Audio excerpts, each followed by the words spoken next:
Hey, I thought I'd just give you a quick video of how we set up the room. So we have a filter there, we have all the electricals there, which I'll get to in a few moments. We've got a heater here, should the room be cold. We try and keep the room, there's a temperature gauge there. So it's at 28 degrees, we like to keep it somewhere between 27 and 29. That just stops condensation in the actual float tank, which annoys people, it drips on them. There's the step, we've got all our towels, we've got our earplugs through here. Some people have a shower in the actual float tank room.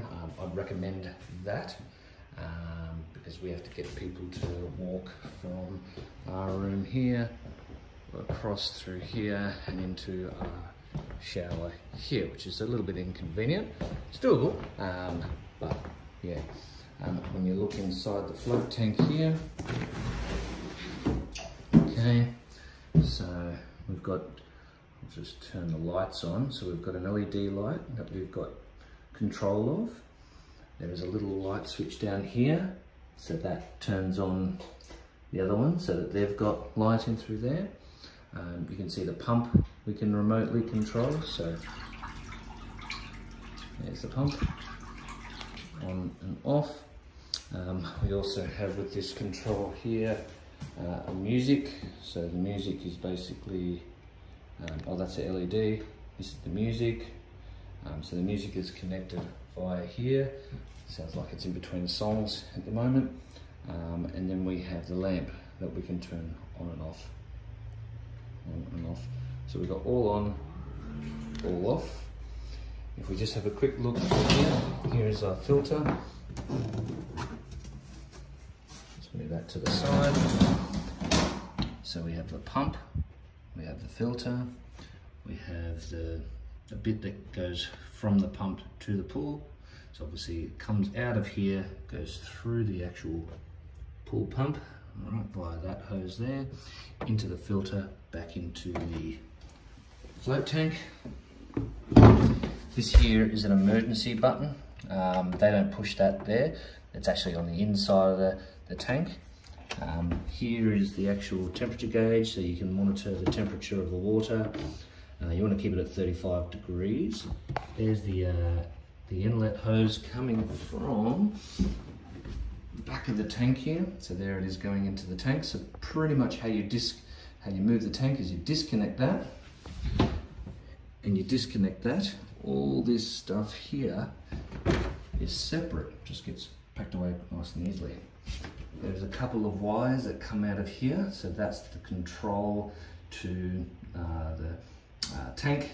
Sort of obviously affects things like the emergency button, the temperature regulation for the heater. All these wires here are the inlet to the what do you call it? The sound. Okay, the sound here is controlled by this device and basically connects into here, and you have control from a second party from your area there. And all these inlets here are the power supplies to the pump, to the heater of the float tank, all the power's there, and that's pretty much the setup. Okay, sorry, it was a bit squeezy where I was there. So this goes in and out here. There's a little filter here, and as you can see, there's the other one there, so that creates circulation so people don't suffocate. That's the call button just over there that I was talking about. There it is, you can see it better now. As you can see inside the float tank, it's all black. The heater's there, and there's a heater there. There's a little water level line there, so you try and keep it close to that. We've got one float left before we decommission this, and that's pretty much our room. Now, I'll give you the dimensions of this room if it helps, but you know, the choice is yours as to what you need it to do. That's just in the event for the electrics there. Oh, and I forgot to mention, the item that you probably would want to look at changing is this little volume button here. It's a pretty basic part, but if you've got no water in the tank, that would be the optimal time for you to replace it, because that's where your clients can turn the music up and turn the music down. Ultimately, we encourage people to not have music because the whole point about a float tank is to isolate your senses. So we use the music to, you know, warm them into them. We allow just 5 minutes at the beginning of a float, and then we turn the music back on at the end of the float. We'll throw in obviously these things here. These are just neck. If someone's got like a chronic neck issue, that can be helpful.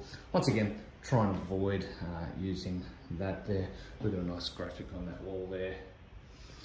But yeah, if you have any other questions, let me know.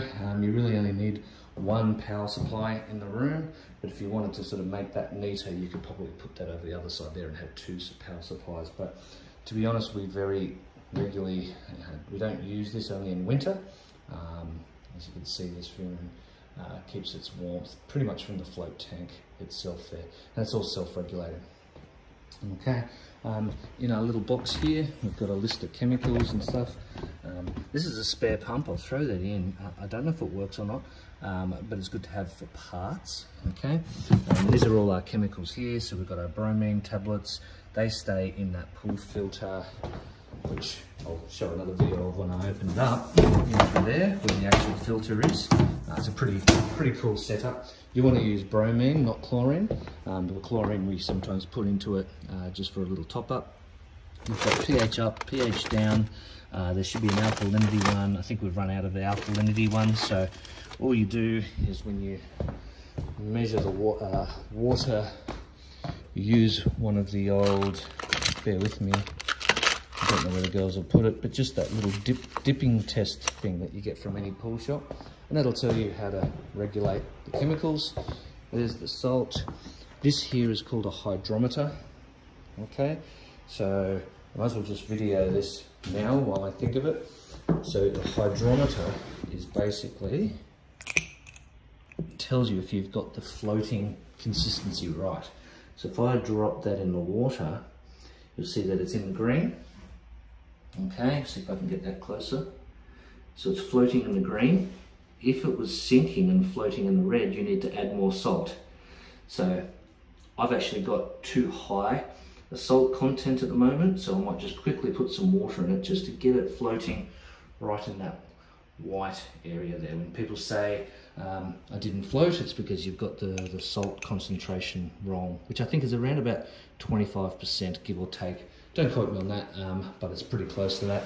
I think normal seawater is around about 4. So that comes in that. I'll just put that back through here. There's some more chemicals here. We'll throw in these buckets and all that sort of stuff too. We do occasionally put some silicone spray on any metal surface in the room. I guess it's no different to if you're living on the ocean, you get sea breeze and all that sort of stuff, things rust a little bit faster. But that's all I can think of for now. Hope that helps. Looking forward to hearing from you.